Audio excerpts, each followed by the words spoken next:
விஷயம்? ஒண்ணு இல்லைங்க, சும்மா அப்படி இந்த பக்கமா வந்தேன், உங்களை பார்க்கலாமே தோணுச்சு, அதான். உங்க கூட அதே வீட்டுல தானே நானும் இருக்கேன். காலையில தானே என்ன பாத்தீங்க? ஏங்க காலையில பார்த்தா மறுபடியும் உங்களை பார்க்க கூடாது இருக்கானே? என்ன இந்த போய் சொல்லி டல்லா இருக்கு? இல்லையே, ஏதோ ஒரு விஷயம் இருக்கே. ஆள் ஒரு மாதிரி டல்லா இருக்கீங்க. முகத்துல தெரியுதாங்க? நல்லாவே தெரியுது. அது ஒண்ணு இல்லைங்க, காலையில 2 காட்சியை பார்த்தேங்க, மனசே ஆறல.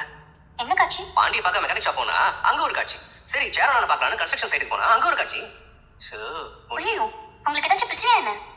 அவங்களுக்கு எல்லாம் பிரச்சனை இல்ல, அவங்க நல்லா இருக்காங்க, என்ன தவிர எல்லாரும் நல்லா இருக்காங்க.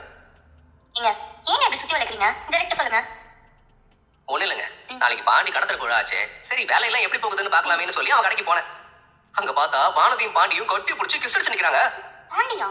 பாத்தீங்களா, உங்களுக்கு எவ்வளவு ஷாக் ஆகுது? அப்ப நேர்ல பார்த்தா எனக்கு எவ்வளவு ஷாக்கா இருக்கும். அப்படியே ஒரு யூட்டர்ன் போட்டு சேரனா பார்க்கலான்னு கன்ஸ்ட்ரக்ஷனுக்கு போனா அங்கேயே அதே காட்சிங்க. அதே காட்சினா? இதுக்கு மேலே உங்களுக்கு விளக்கமா சொல்லணும். அங்க அண்ணனும் சந்தாவும் இதே மாதிரி தான் கிஸ் பண்ணிட்டு இருந்தாங்க. சேரனாவா? என்ன சேரனாவா? உங்க சேரன் அண்ணன் தான். பாண்டி கூட நான் ஒத்துப்பேங்க.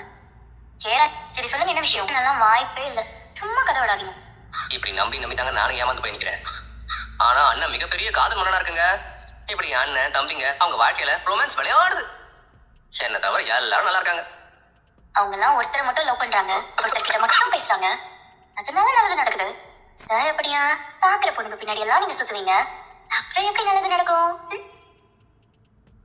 நானும் ஒரே பொண்ணு தானே லவ் பண்றேன், அவங்களுக்கு தான் அது புரியவே மாட்டேங்குது. அதை சொல்லதான் கிளம்பி வந்தீங்களா இப்போ?